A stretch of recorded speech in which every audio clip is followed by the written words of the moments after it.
Hi, I'm Bill Pomeroy, the founder of the Pomeroy Anvil Trail. Do you live in an area that is historic to the Pomeroy family in America? Would you like to have a stunning Pomeroy Anvil monument erected in your town? Well, let me give you some background on the history of the project, and then Nancy will tell you how to make your town the next stop on the Pomeroy Anvil Trail. I'm sure you'll be as excited about having this landmark in your community as I am. Back in 2002, I stumbled across the Pomeroy Anvil at the historic Northampton Museum in Massachusetts. The town of Northampton gave this anvil to Maydad Pomeroy, my 7th great-grandfather, in 1660 as an incentive to settle in the town.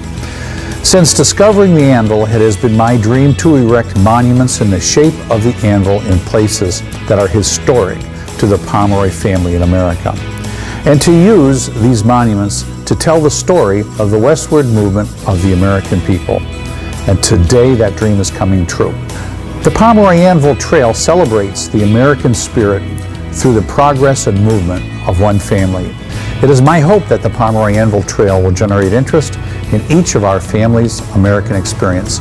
I strongly believe in the necessity of celebrating and preserving American history, for without a strong understanding of our past, we cannot create a better future. So let's get started. First, we'll look at the monuments we've already installed and hear from the people in those communities. Then we'll give a brief overview detailing how you can participate in this project and out of your town to the Pomeroy Anvil Trail map. The first Pomeroy Anvil monument was installed in Pompey, New York in February 2006. This monument is dedicated to the union of two of Bill Pomeroy's ancestral families who migrated from New England and settled in Pompey, New York in the early 1800s. To see all the groundwork, literally, that had to be done prior to this monument being placed was just amazing. It was quite an engineering feat. But all of the energy that went into it and all of the imagination that went into it was very catching, and I think catching for the community. It's a wonderful reminder of how our country grew. The iron worker, the blacksmith, that technician, that engineering person that made things work. It's so important to the history of our country. It stands there, it stands out. People ask questions, and in answering the questions, we're pulling them in. Having a trail of anvils across the nation, I think is a terrific idea. After the Revolutionary War, this part of central New York opened up and settlers came. Then they went further west. Certainly a trail of anvils would be a wonderful opportunity for a family or whoever to find those anvils and follow the yellow brick road. The monument stands just over 7 feet tall and weighs in at over 13 tons. This is the larger of our two monument sizes and makes quite an impression on passersby. I think he was one happy person. We have some wonderful photos where he's hugging Sylvia Shoebridge, our town historian emeritus, and I think it was a very happy day. We're very happy. I can't believe that we were chosen, but we were. That's exciting. Number one, right. That's exciting.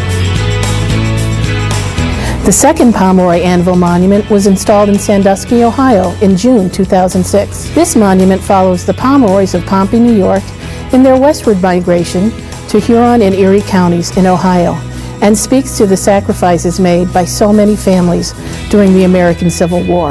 The monument stands 5'8", weighs in at nearly 7 tons, and is constructed of black granite. This is the smaller of our two monument sizes.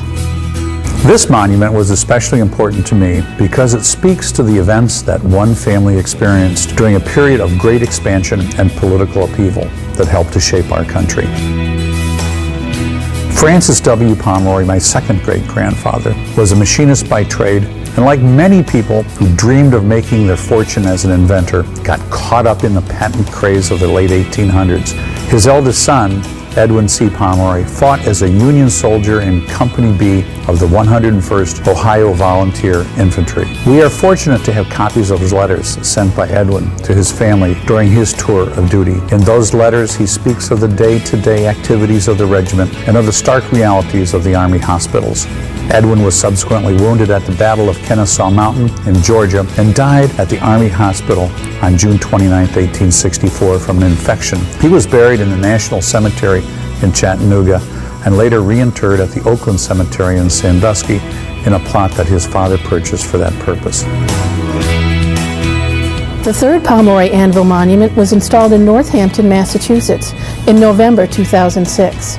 This monument is dedicated to the Pomeroy families who were amongst the first settlers of the town, including Medad Pomeroy, who received tools and an anvil as an incentive to move his blacksmith business to Northampton. This monument follows one family from the colonial era through the American Revolution and the founding of our great republic. This monument stands 5 foot 8 inches tall, weighs in at nearly 7 tons, and is constructed of berry gray granite.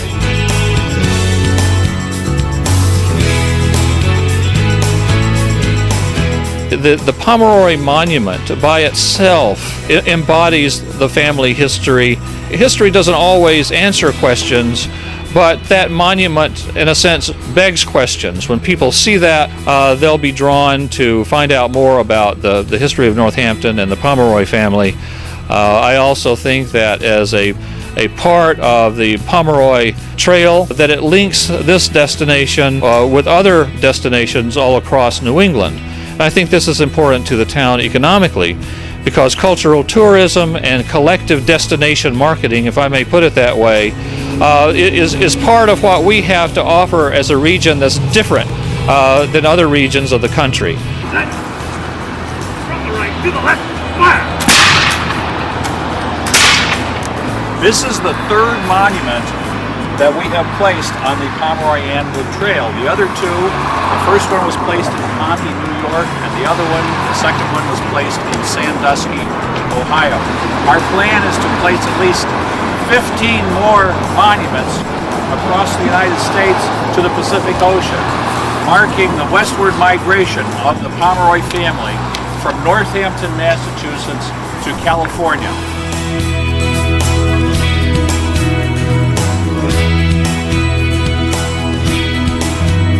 There are 2 ways to determine where a monument should be placed.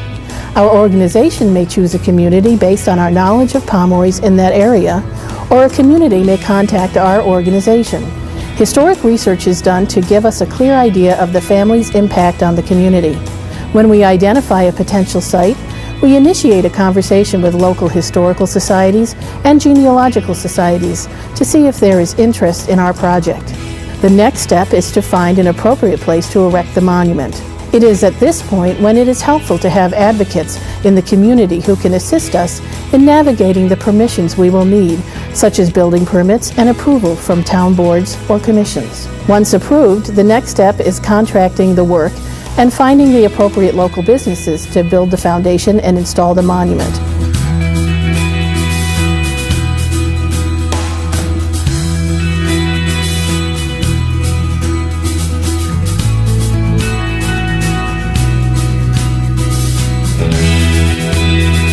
Now that you've seen our monuments, learned about the background of the project, and heard from people in the communities where they've been placed, I'm confident that you will want a Pomeroy Anvil monument in your community.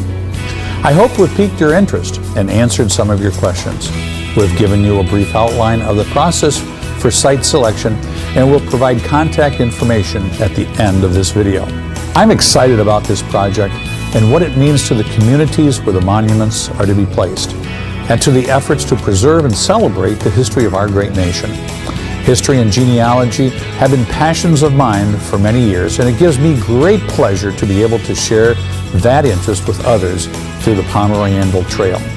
It is also my belief that historic tourism can help revitalize and provide economic growth in those communities where the monuments are placed. So pick up the telephone and call Nancy about how you can participate in this program. Her telephone number will be coming up very soon, and I'll see you on the trail. You've got the money for it and do it, then fine. Because in so many of the cemeteries, the gravestones are falling down. This will not fall down. It will stay there through as long as Pompey is here, which is great.